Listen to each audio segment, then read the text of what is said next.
Olá você telespectadora, olá você telespectador da TV Cultura Litoral.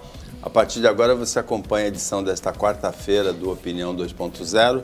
Quem vai analisar as notícias, comentar as notícias com você é a advogada Renata Reis, que é procuradora-geral do município de Santos. Ela está sozinha hoje na bancada por conta da impossibilidade do outro comentarista de hoje comparecer.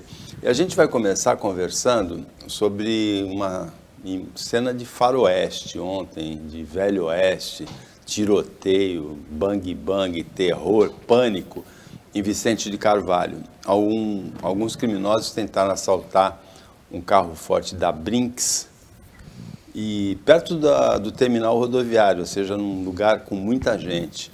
Os seguranças da Brinks reagiram, logo depois a polícia militar chegou, o assalto foi frustrado, ninguém ficou ferido, mas nenhum dos criminosos foi capturado. Agora, durante a confusão, ontem à tarde, outros criminosos se aproveitaram para fazer um roubo nas Casas Bahia ali do lado, Renata.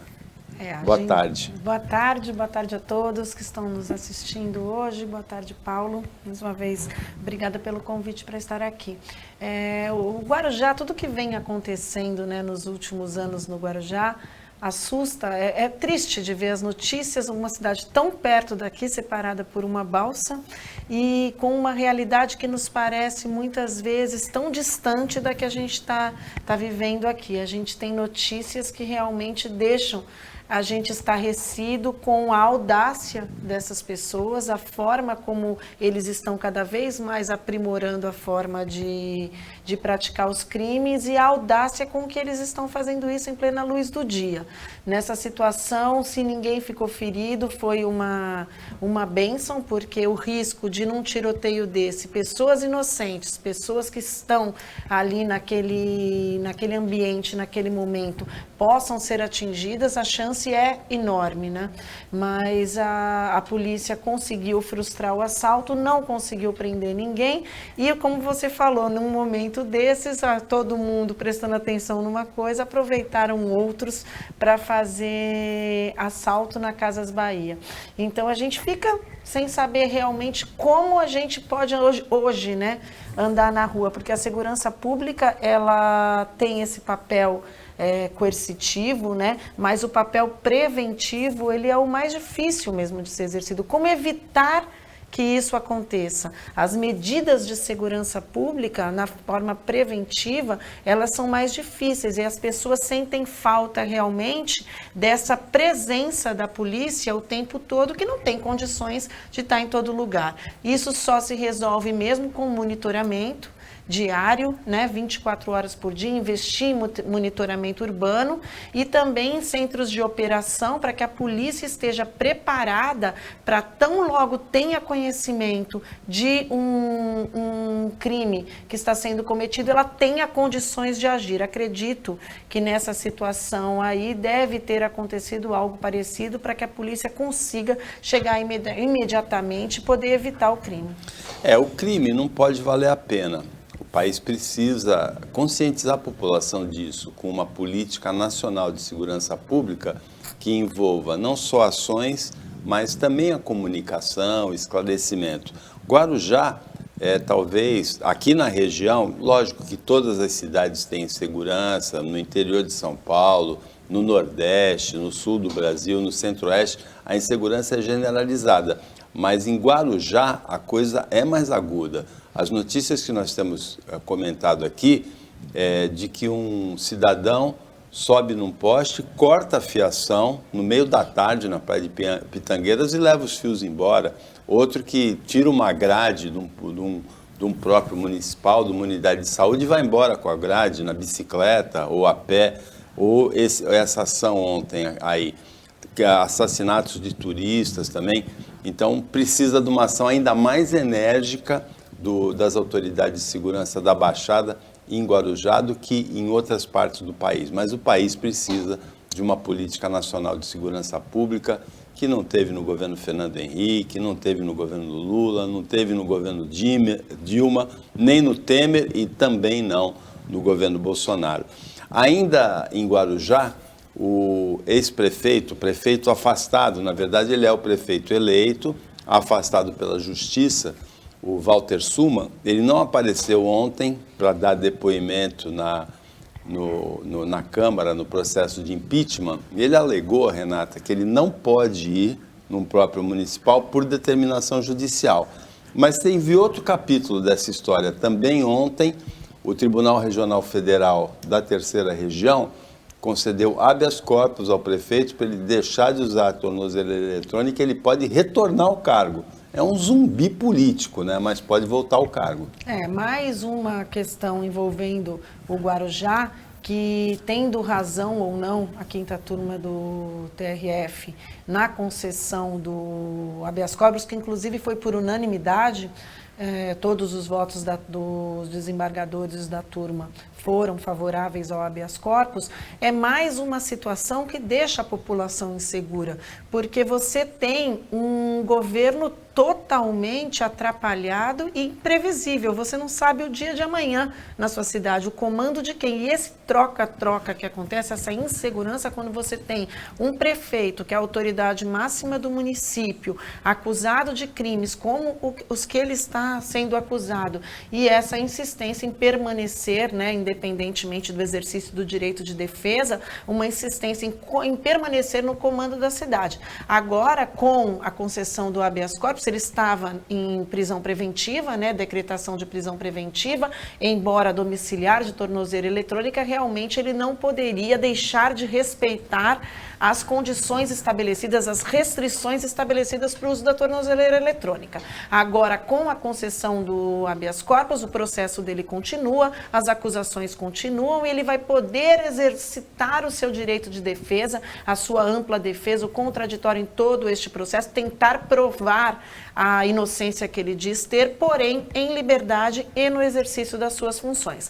Muito provavelmente o Ministério Público deve continuar recorrendo, porque o parecer do Ministério Público no âmbito federal foi desfavorável, mais uma vez, à concessão desse habeas corpus, e agora se aguarda o transcurso do processo, ou que esse habeas corpus venha a ser cassado por algum motivo, ou se não for cassado, ele vai responder o processo em liberdade, vai poder continuar exercendo as funções de prefeito enquanto se defende nesses processos criminais. Agora, o quão isso é positivo ou negativo para o município, a gente tem até dificuldade de dimensionar, porque a gente tem uma população, talvez, né, os munícipes não confiem no seu comando. E quando você não tem liderança, quando você não confia no seu comando, a sensação de insegurança da população, creio eu, seja ainda maior.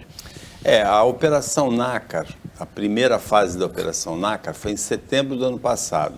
O prefeito apareceu preso, entrando dentro de um camburão, em imagem de televisão. Depois, ele voltou, foi reconduzido ao cargo e na segunda fase da Operação Nácar, aí a Câmara julgou um processo de impeachment e não aprovou o impeachment. O prefeito continuou no cargo, apesar de que havia evidências muito fortes contra o prefeito de desvio de dinheiro público da saúde, 109 milhões de reais. Foi encontrado dinheiro, inclusive no gabinete dele, em imóveis dele.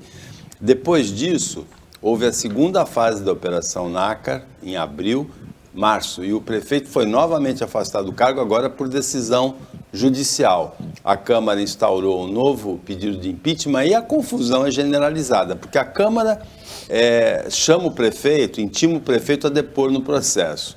O prefeito diz que não pode ir porque ele está cumprindo as medidas cautelares, ele não pode sair de casa. É uma confusão. E nisso se passaram 9 meses, né? Contando de setembro do ano passado até junho, são quase 9 meses. O tempo para nascer uma criança, o tempo de uma gestação. O mandato é de 48 meses, 9 meses nessa confusão. Ou seja, o cidadão de Guarujá merece mais respeito, tanto do prefeito como da justiça. Ele mesmo deveria se afastar enquanto é julgado o caso dele, né? Também em Guarujá, que parece que a bruxa está solta lá, né? O flutuante da balsa da travessia entre Guarujá e Bertioga afundou no domingo. Por muita sorte, não tinha nenhum veículo dentro, por questão de minutos, não tinha nenhum veículo dentro, ninguém ficou ferido. O flutuante pesa 70 toneladas e ontem o secretário de Infraestrutura Taviano do Estado, ele disse que um guindaste vai erguer do fundo do mar esse flutuante e recuperar isso em 10 dias. É uma operação de engenharia até interessante de ser acompanhada, erguer um flutuante de 70 toneladas de uma profundidade de 3 metros ali naquela altura. A travessia é turística, mas também serve para muita gente que trabalha, Renata. Sim. Gente que trabalha nas marinas, que mora em Bertioga, gente que trabalha em Guarujá e mora em Bertioga ou vice-versa, né? E o percurso de ônibus é muito complicado, principalmente de ônibus. Tem uma barquinha também, mas os usuários dizem que nem colete salva-vidas tem na barquinha. A gente fica, normalmente, quem se utiliza, não importa quantas pessoas se utilizem desse mecanismo, seja para chegar no seu trabalho, seja para turismo, seja para os eventos da sua vida cotidiana. Realmente o cidadão fica numa situação bastante complicada quando você vê que a rotina da sua vida ela se modifica por uma circunstância dessa. Isso aconteceu durante muito tempo lá em São Vicente com o problema da Ponte dos Barreiros, em que a vida das pessoas daquela área continental de São Vicente se transformou completamente. Ou você fazia o caminho pela Praia Grande e alterava em 2 horas a sua rotina diária para as pessoas que trabalhavam na área insular, ou então teriam que ir para Santos, então foi um transtorno. Ou fazia o percurso da ponte a pé, né? Muita gente, tinha até processos alternativos de transporte de pessoas, com pessoas que estavam até comercializando idas de bicicleta, de uma espécie de carrocinha para levar pessoas, porque o transtorno foi muito grande. Então, por óbvio, as pessoas vão ficar ali nessa situação 10 dias, é o mínimo estimado aí que estão dando para consertar esse flutuante, e depois espera-se, né, que ele seja consertado e tenha a sua função voltada à normalidade e possa trazer tranquilidade para aquelas pessoas. Bem lembrado, o transtorno que foi vivenciado por bastante tempo por moradores principalmente da área continental de São Vicente, agora está sendo vivenciado aí entre Guarujá e Bertioga. Denominador comum nos dois casos, muito provavelmente, é a falta de manutenção. Exato. Na Ponte dos Barreiros, o que aconteceu foi pura falta de manutenção, desleixo, descuido da prefeitura, porque é municipal ali, é entre São Vicente e São Vicente, né? Isso. E no pier, no flutuante da travessia de balsas entre Guarujá e Bertioga, houve, é verdade, uma maré alta, forte, que prejudicou não só lá, mas em vários lugares aqui da Baixada Santista. Mas se a manutenção estivesse adequada, o pier não teria afundado como afundou, com risco, inclusive, para pessoas e veículos que poderiam estar sobre ele tentando embarcar numa balsa naquele momento.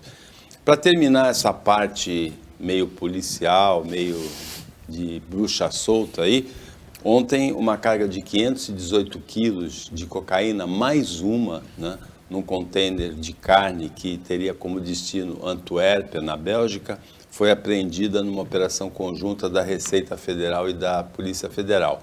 Santos, sem nenhuma dúvida, o Porto de Santos faz parte do roteiro internacional do tráfico de drogas entre a América do Sul e a África ou a Europa. A gente não tem nenhuma notícia de embarque daqui de Santos para Estados Unidos ou México, mas para a Europa e para a África é bastante comum. E nos últimos anos tem sido assim, em torno de 20 toneladas por ano apreendidas de cocaína no Porto de Santos. O que dá para a gente imaginar que muito mais que isso passa, né? Eu estava pensando, enquanto você dava a notícia, estava pensando justamente isso. A gente, sempre que entra nesse tipo de notícia do quanto é arrecadado, não, do quanto que é encontrado de drogas no Porto de Santos, a gente fica imaginando aquilo que não é, para valer a pena ainda, e é um ainda uma atividade criminosa bastante lucrativa, que mantém muita gente, envolve muita gente do Porto. Infelizmente, precisa haver vamos voltar novamente na questão do trabalho investigativo da polícia, que precisa ser aprimorado, da Polícia Federal, precisa se investigar melhor para que isso seja reprimido antes que aconteça, e não simplesmente a gente ficar catando, né, milho numa situação que imagina-se que seja muito maior.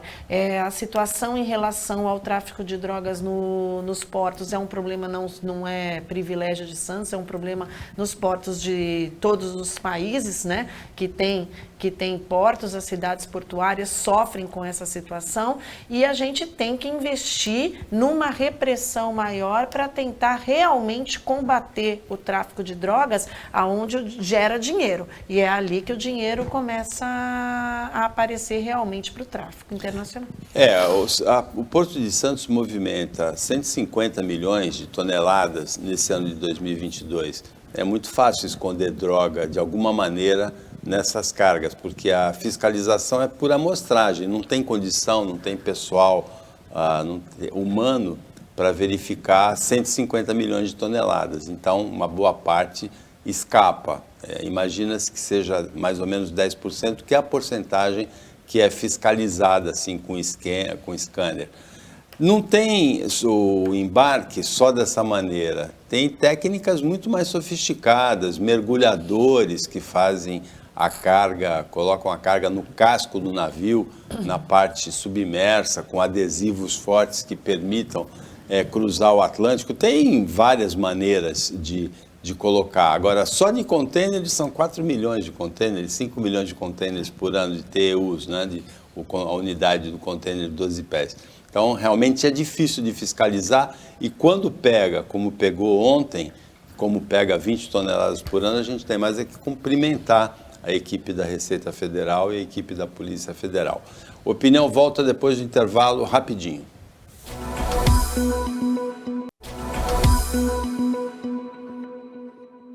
Gosto disso aí. Voltando com Opinião 2.0, nesta quarta-feira, quem analisa as notícias com você é a Renata Reis, que é advogada, que é procuradora-geral do município de Santos. Ela está sozinha, dominando a bancada nessa quarta-feira. Renata, o governo federal conseguiu aprovar no Congresso, aprovou primeiro na Câmara, a gente comentou, depois foi para o Senado, houve modificações. Quando acontece isso, voltou para a Câmara, ontem aprovou de novo o limite do ICMS para transporte público, para transportes em geral, para combustíveis e para energia. No caso dos combustíveis, o limite máximo do ICMS fica fixado no Brasil em 17%. O presidente Jair Bolsonaro, nessa semana, ele previu que esse aumento, essa redução, poderia diminuir até R$ 2,00 o preço do combustível na bomba. Eu não sei como ele fez essa conta, porque em São Paulo o ICMS é 23% sobre combustível. Quando se baixar para 17%, baixa 6%. Se você colocar 1 litro a R$ 7,00, né, que é até maior, porque o imposto vem antes, né? 6% é 40 centavos, 42 centavos, e não R$ 2,00, né? Há estados como o Rio de Janeiro, em que o ICMS é maior, 34%, no Piauí, 41%. Mas em São Paulo eu tenho a impressão que o consumidor nem vai sentir a diferença, porque já vai haver um novo reajuste do combustível pela Petrobras em função da variação da cotação internacional do petróleo e também da cotação do dólar. Na verdade, essa medida provisória, essa questão relativa ao ICMS, a briga no Congresso, né, entre Câmara e Senado, o desentendimento é relativo às emendas apresentadas, né? Todo mundo ali parece que já tem o consenso realmente de criar essa limitação. É um ano eleitoral, a necessidade de mostrar à população que o Congresso está fazendo alguma coisa para tentar reduzir o alto custo dos combustíveis, que acaba influenciando na inflação e no custo de tudo, né? Porque no Brasil a gente vive o transporte rodoviário, é o transporte que predomina no transporte de mercadorias. Então a gente acaba, quando se tem um combustível elevado, com o preço elevado, um combustível que não para de subir o preço, como está acontecendo no nosso país, rotineiramente, você tem uma alta de todos os preços de todas as mercadorias. Então, o ICMS, a contenção, né, a criação de um teto para o ICMS, ele afeta diretamente os preços, só que a gente não sei, eu também não tenho a expertise necessária para poder dizer se será R$2 ou quanto. Eu não acredito numa redução também desse tamanho, como previu o presidente, ainda mais porque a gente sabe que o nosso presidente, muitas vezes, ele fala essas coisas do que ele acha, e às vezes ele sequer tem meios, não é porque ele ouviu, pesquisou, fez alguma conta, mas simplesmente porque ele encontra esse número e gosta de falar sem ter muitas vezes como comprovar isso, talvez para estimular a população a apoiar as medidas por ele propostas. Em relação ao ICMS, essa discussão, né, de Senado e Câmara está muito em relação à preservação do índice mínimo da educação e da saúde, que é uma preocupação que a Câmara tem. Então, por isso que acaba nessa ida e vinda do processo do Senado. Já tinha sido aprovado na Câmara, foi para o Senado, algumas emendas não foram aprovadas, voltou para a Câmara e volta-se a discussão porque a Câmara quer o texto original. Então, a gente vai aguardar aí o Congresso se decidir, encaminhar isso para o Poder Executivo, logo aprovado para sanção, esperando que também no Executivo não venha nenhuma surpresa. A gente não sabe realmente o que será aprovado ou não, e se isso... A preocupação dos governadores é realmente com o prejuízo na arrecadação. A União está tentando compensar esse prejuízo com essas emendas, garantindo alguns repasses para que os governadores não sintam esse efeito na arrecadação, porque os estados vivem primordialmente da arrecadação do ICMS. Então, a gente vai ficar aguardando e esperando que o maior interessado, que é o consumidor, seja efetivamente beneficiado com essas medidas. Politicamente, em relação a essa questão, há duas observações importantes a serem feitas. A primeira é de que o valor alto, a inflação dos combustíveis, não é um fenômeno brasileiro. É preciso reconhecer isso. A Inglaterra tem preço recorde de combustível nesse momento. Os Estados Unidos têm o preço recorde de combustível também, inclusive equivalente ao preço brasileiro, apesar de que o poder de compra do britânico, do cidadão dos Estados Unidos é bem maior que o nosso. Mas é uma crise generalizada, uma crise mundial. Em relação ao ICMS, eu tenho a impressão que o presidente Jair Bolsonaro está um pouco perdido nessa questão. Primeiro que a redução não vai ser dessa dimensão em São Paulo, que é o motor da economia do país, onde acontece quase 30% do consumo de combustível no Brasil, não vai haver essa redução de R$2, ele vai frustrar a expectativa de quem ouviu ele falar isso. Em segundo lugar, impressiona muito o seguinte, em 27 de maio, o presidente falou bravo naquele cercadinho dele, que de maneira nenhuma ia compensar estados por conta de redução de alíquota de ICMS. Eu lembro bem dele falando bravo, inclusive, gritando, né? E na semana seguinte, na semana passada, ele admitiu candidamente que haverá uma compensação para os estados e municípios pela perda, para os estados, né? Pela perda do ICMS. Ou seja, no momento bravo não vai ter compensação, uma semana depois vai ter sim compensação. O presidente Jair Bolsonaro tomou uma medida antipática ontem para o grande público, mas que eu imagino até que tem algum sentido. Ele vetou ao item da medida provisória das passagens aéreas, que restabelecia a gratuidade do embarque de bagagem em voos internos até 23 quilos e em voos externos até 30 quilos. Tem muito homem que fala assim, isso só afeta a mulher, né? Porque a gente só leva uma valise de mão pequenininha, mas na verdade afeta todo mundo, né, Renata? E a justificativa é de que essa gratuidade afastaria competidores, empresas interessadas no mercado aéreo brasileiro e encareceria as passagens. Na realidade, eu acho que a medida foi tomada em 2016. Em 2019 já houve uma tentativa de voltar essa gratuidade.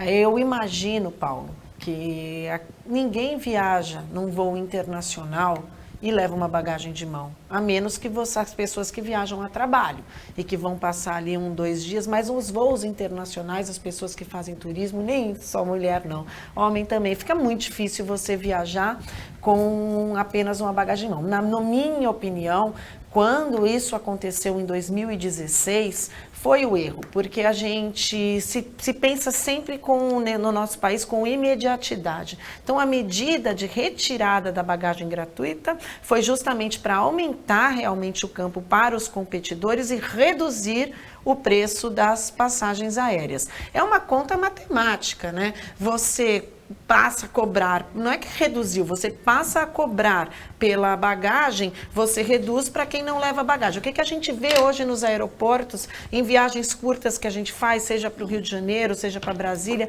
algumas viagens curtas, as pessoas carregam bolsa, né? Os aviões, os bagageiros da classe comercial que a gente vai, eles vão lotados e muitas vezes você chega ali na hora e a sua bagagem de mão não consegue, tem que ser despachada porque a maioria das pessoas está carregando a sua bagagem de mão e mais um monte de sacolas para poder evitar o pagamento da bagagem de 23 quilos. Para uma viagem internacional, uma viagem de férias de família, você não consegue imaginar como se viaje sem uma bagagem. Feito isso em 2016, agora a gente tem o problema inverso. Se a gente tirou a bagagem gratuita para justamente baratear as passagens, é uma coisa meio que óbvia que a partir do momento que você coloca, você tira a gratuidade, as passagens irão encarecer, porque eu teria que compensar para todos os consumidores esse custo.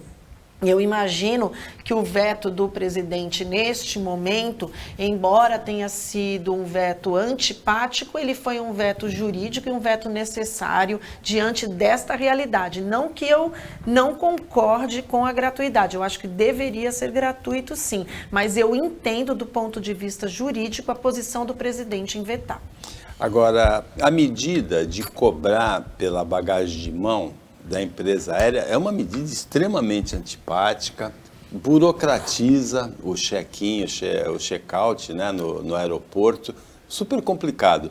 Poderia ter sido feita a média e manter no preço da passagem, né? Eu acho mais antipático cobrar pela bagagem do que ser uma passagem um pouquinho mais cara. Do ponto de vista do bolso, eu sinceramente penso como você. Eu acredito que se isso foi retirado em 2016, houve um ganho naquele momento para as companhias aéreas. Naquele momento em que você retira a gratuidade, aquelas pessoas que passaram a obrigatoriamente ter que pagar, você aumentou esse custo. E numa média, me parece que isso foi lucrativo para as empresas aéreas. Agora, neste momento, quando você faz o inverso, é uma conta matemática. É óbvio que se isso acontecesse, se acontecesse a reversão, todo mundo pagaria junto, até quem não usa bagagem. É lógico que é uma brincadeira que isso afeta mais mulheres do que homens, né?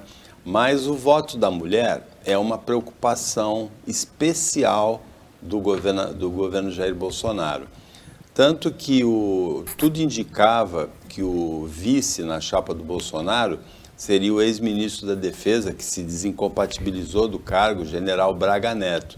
Mas cresce principalmente entre os apoiadores políticos, nos partidos que apoiam o presidente, a pressão para que seja uma mulher a vice e que seja a Tereza Cristina, ex-ministra da Agricultura. Você é mulher, você acha que uma vice-mulher pode levar a mulher a votar no Bolsonaro com mais simpatia, olhar o Bolsonaro com mais simpatia, a eleitora?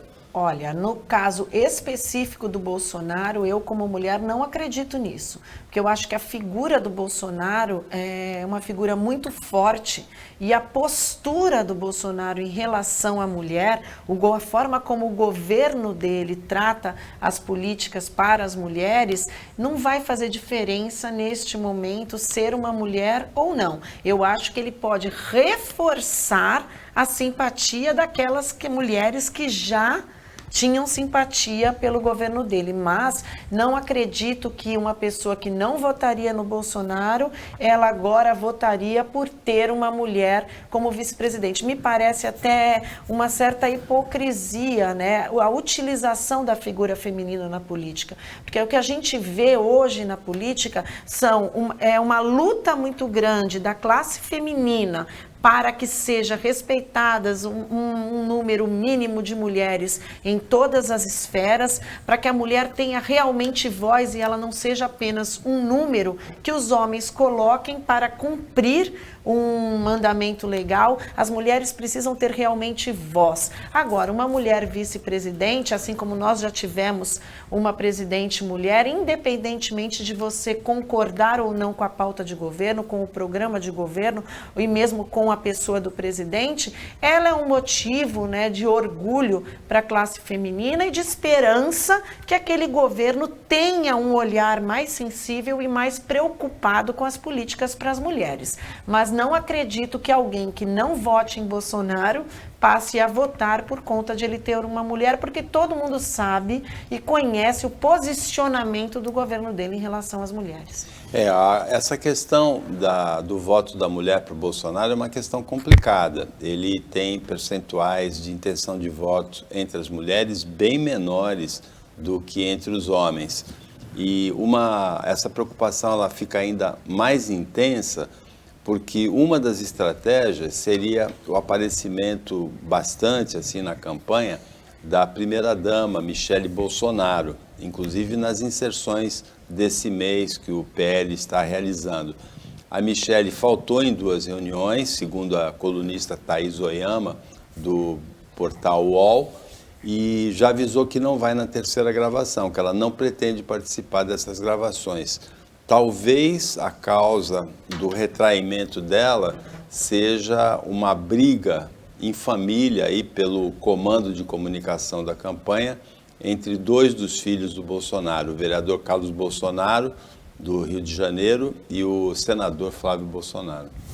A Michele, ela é uma figura que tem uma certa simpatia da população. Ela traz, né, a figura de uma forma um pouco mais sensível do que o próprio presidente, uma forma mais sensível a essa figura feminina, embora eu não concorde com os posicionamentos, eu acho que ela ainda traz essa figura da família, essa figura da mulher que preserva a entidade familiar e que muita gente acredita nisso e tem como lema isso, inclusive para reforçar os pensamentos do presidente. Agora, o nosso presidente, com a questão familiar, ele tem um posicionamento bastante confuso. A gente tem ali, a gente sabe disso, é notório e sabido por toda a população brasileira, de que a família, né, os filhos do presidente interferem bastante nos posicionamentos dele,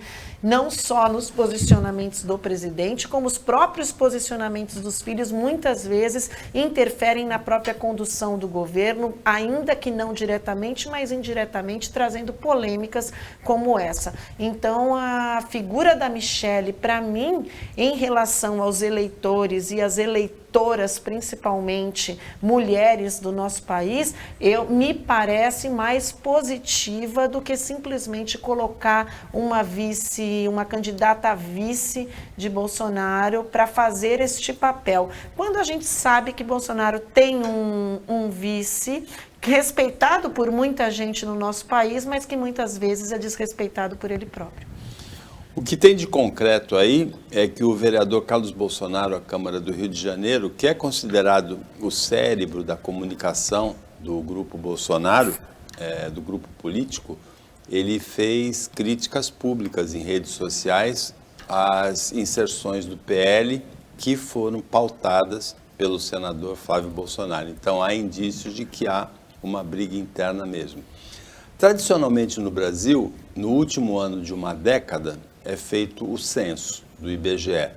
Em 2020, por motivo da pandemia, o censo não foi realizado, vai ser realizado com 2 anos de atraso nesse ano de 2022. Se você tem interesse em se inscrever para participar, corre, porque hoje é o último dia para se inscrever, são 48 mil vagas. O Opinião volta depois do intervalo.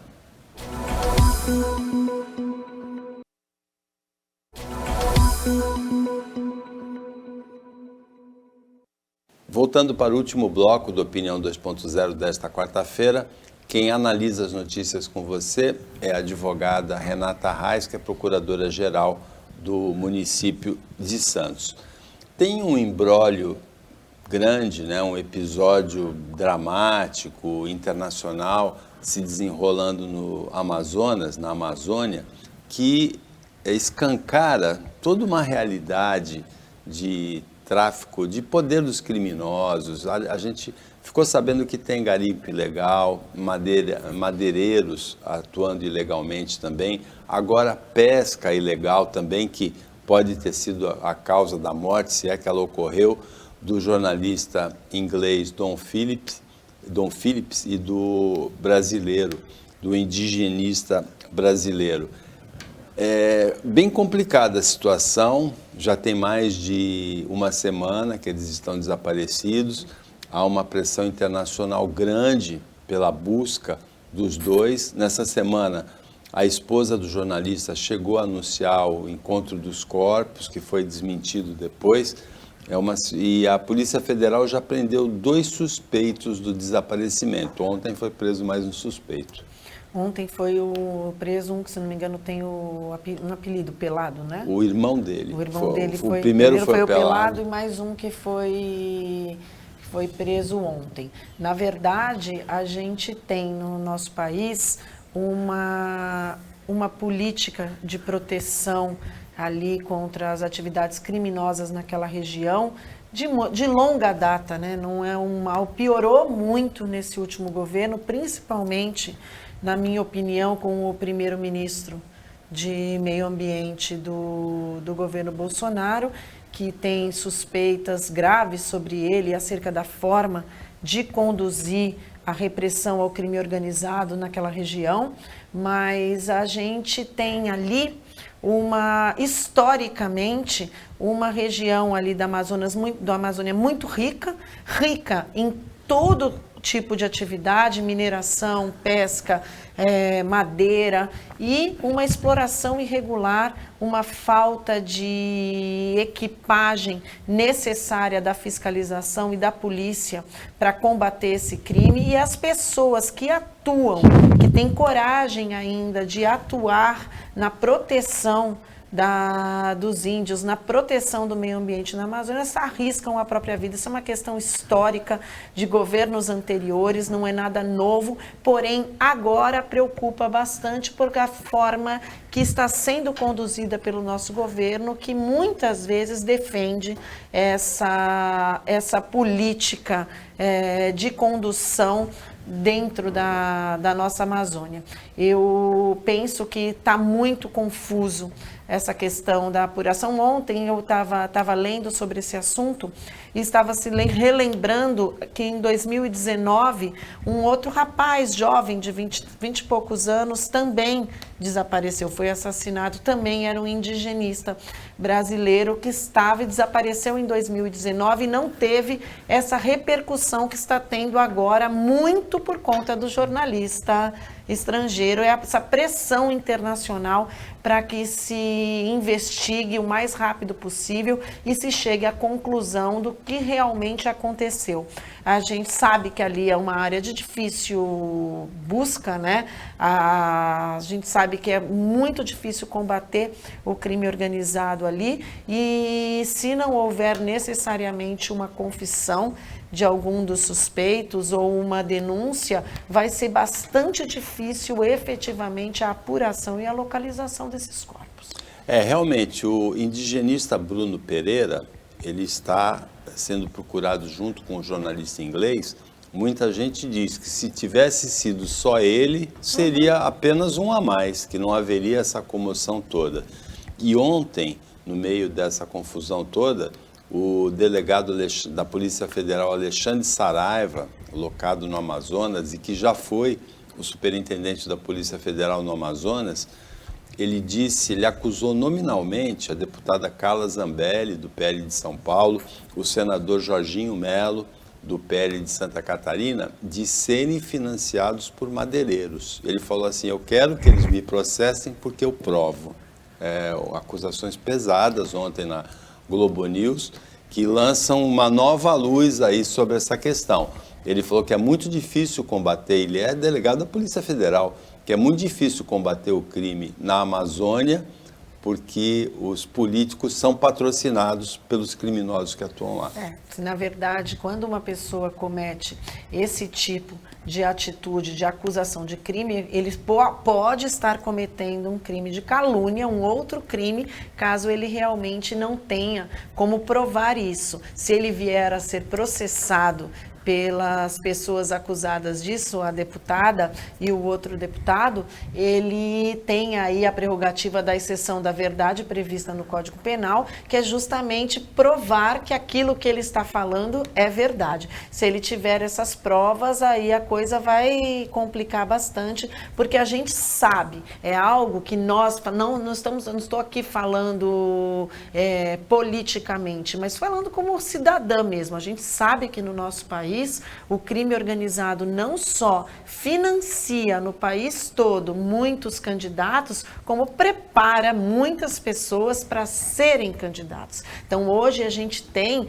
verdadeiros criminosos dentro das câmaras de vereadores, a gente tem criminosos dentro das assembleias legislativas e do Congresso Nacional. Pessoas não só financiadas pelo tráfico de drogas, pelo tráfico de madeira, pela exploração de muitas vezes sexual, tráfico de mulheres, tráfico de pessoas. O crime organizado realmente permeia a política com uma intensidade que acaba não só financiando aqueles que estão lá, como também preparando discípulos, pessoas para no futuro estarem lá. Nessa questão que você se referiu, a pessoa faz a acusação, pode ser processada por calúnia e ela tem o direito de provar que o que ela está falando é verdade. Há um episódio grave nessa semana, que é uma acusação do ex-parlamentar Magno Malta, que é um aliado do presidente Jair Bolsonaro, contra o ministro do Supremo Tribunal Federal, que foi presidente do Tribunal Superior Eleitoral. Ele é ministro do Supremo Tribunal, foi presidente do Tribunal Superior Eleitoral, Luiz Eduardo Barroso. O Magno Malta acusou o Barroso de bater em mulher. Então, daí olha só como a coisa funciona. O ministro Barroso é um ministro muito respeitado no nosso país, é um homem muito ponderado, inclusive. Eu já tive diversas oportunidades de assistir sessões no Supremo Tribunal Federal e você fica assim admirado não só com a competência e o conhecimento do ministro Barroso, mas também com a delicadeza e a gentileza dele.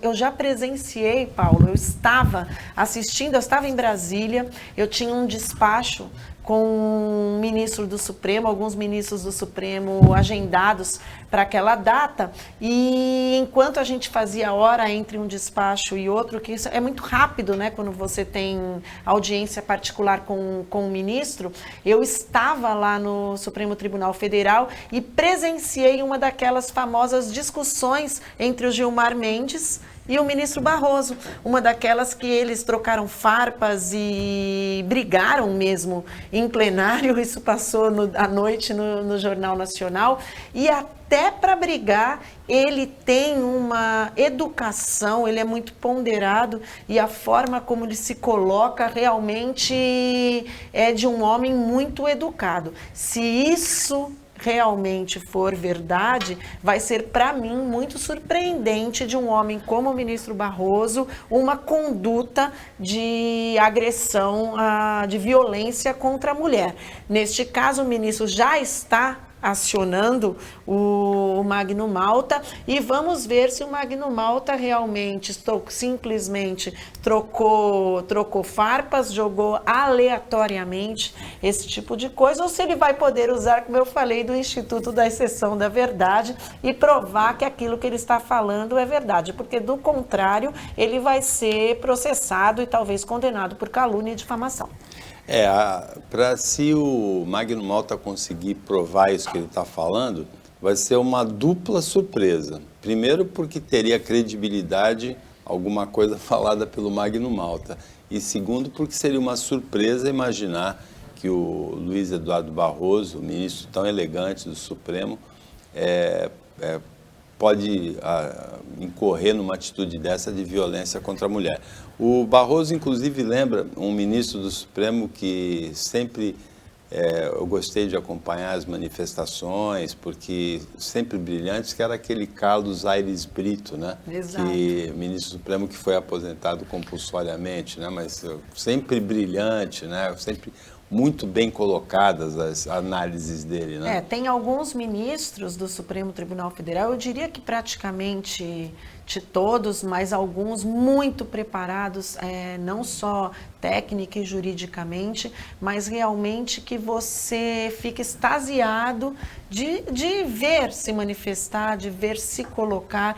O ministro Marco Aurélio também é um ministro assim, é um ministro que, embora eu não concorde com muitos posicionamentos dele, eu tenho muito respeito e admiração, porque acho que ele se coloca muito bem e até quando ele vota contrariamente ao que eu acredito, é muito bem fundamentado, porque o direito, eu sou apaixonada pelo direito justamente por isso, porque ele te permite que interpretações divergentes sejam respeitadas. E o ministro Barroso é um ministro que se coloca como você falou, com uma elegância e com uma postura diferenciada em relação a outros que lá estão. Nesse ponto de o direito ser apaixonante pela interpretação, a hermenêutica, né, a interpretação das leis realmente um campo muito interessante, apaixonante, tem uma decisão interessante para você analisar, que é a autorização pelo Superior Tribunal de Justiça do cultivo de maconha para fins medicinais. A maconha, a planta, tem alguns princípios ativos que são muito importantes no tratamento de algumas doenças, principalmente disritmias. Alzheimer também, já tem gente que está utilizando. Na verdade, a utilização dos princípios ativos já era permitida e agora, com essa decisão, o cultivo também está sendo permitido. Eu acho que é uma tendência mundial. Hoje você anda em Nova York, você anda em Las Vegas e as pessoas fumam maconha recreativamente nas ruas.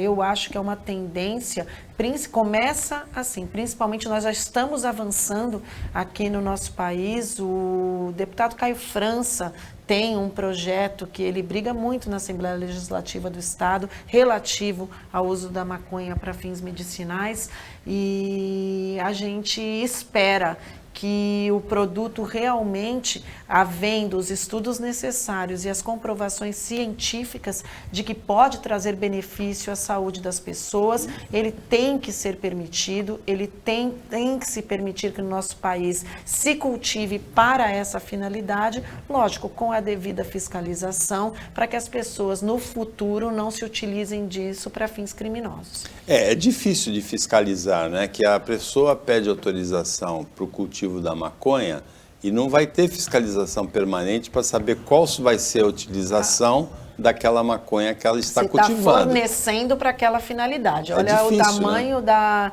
da responsabilidade de uma decisão dessa. Porque o cultivo, a utilização e a venda do princípio ativo para algumas finalidades, ela é mais fácil de ser fiscalizada no campo da vigilância sanitária. Agora, em relação ao cultivo, você tem uma escala, né? Uma escala de plantio, uma escala de produção e uma escala de distribuição.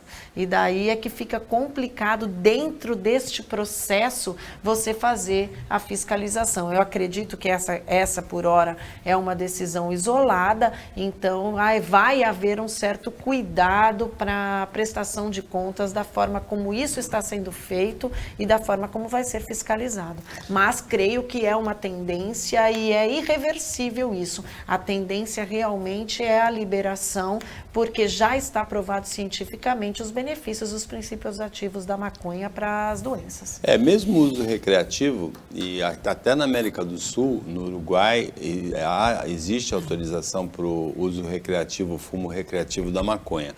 A maconha é prejudicial à saúde? Sem nenhuma dúvida. Na ilegalidade, ela representa também uma porta de entrada para outras drogas mais fortes do que ela. Agora, o álcool também é prejudicial à saúde, o cigarro comum também é prejudicial à saúde, não é só a maconha, né? É um tema controverso que a gente deve tratar ainda com bastante cuidado, observar bastante o que acontece nos países que já liberaram, mas para uso medicinal é evidente que tem que liberar o uso medicinal da maconha, porque tem benefícios em vários tratamentos. Tem uma notícia triste hoje, que é o fechamento das lojas Forever 21 ou Forever 21, né? Todas as lojas no Brasil devem fechar até domingo. É mais uma notícia triste da realidade econômica do país. Né? Eu fiquei bastante surpresa com essa notícia. Inclusive, eles estão anunciando mega promoções para agora no final de semana, por conta desse fechamento. E foi um fechamento anunciado muito repentinamente e muito rápido, né? Sem sequer um prazo para que isso acontecesse. Isso mostra realmente a realidade que o país está vivendo e a preocupação que a gente tem com esse retrocesso, quando a gente vinha aí num processo há um passado não muito distante de virem para o nosso país essas empresas estrangeiras, agora porque o brasileiro ia muito, né, para os Estados Unidos para fazer compras nesse tipo de loja. Então trouxe uma realidade, inclusive a vinda desse tipo de loja para o Brasil, a Zara, a Forever 21 e outras desse tipo, influenciou inclusive na forma de condução das nossas lojas de departamento. A gente tem muitas que hoje você entra e elas já têm até lojas que eram Marisa, Riachuelo, Renner, elas têm uma forma de condução diferenciada, já bem parecida com a forma como o mercado internacional trata esse tipo de loja de departamento, inclusive com parcerias internacionais. Eles já fazem até algumas parcerias com grifes estrangeiras que dão o nome num produto que tem uma maior acessibilidade no mercado. Você gosta de alguns produtos da Forever 21? Não é uma loja que eu costumo ir, mas eu já fiz compras lá. Não é uma loja que eu frequento, mas eu já fui. Com isso, chegamos ao final do Opinião 2.0 desta quarta-feira, agradecendo muito a participação da Renata Arraes, Procuradora-Geral do município de Santos, o trabalho da equipe técnica e de jornalismo do Sistema Costa Norte, agradecendo a você que acompanhou a gente em mais essa edição. Até amanhã, feriado, Corpus Christi, aqui 12:45, vamos estar aqui, e uma ótima quarta-feira para você que você merece.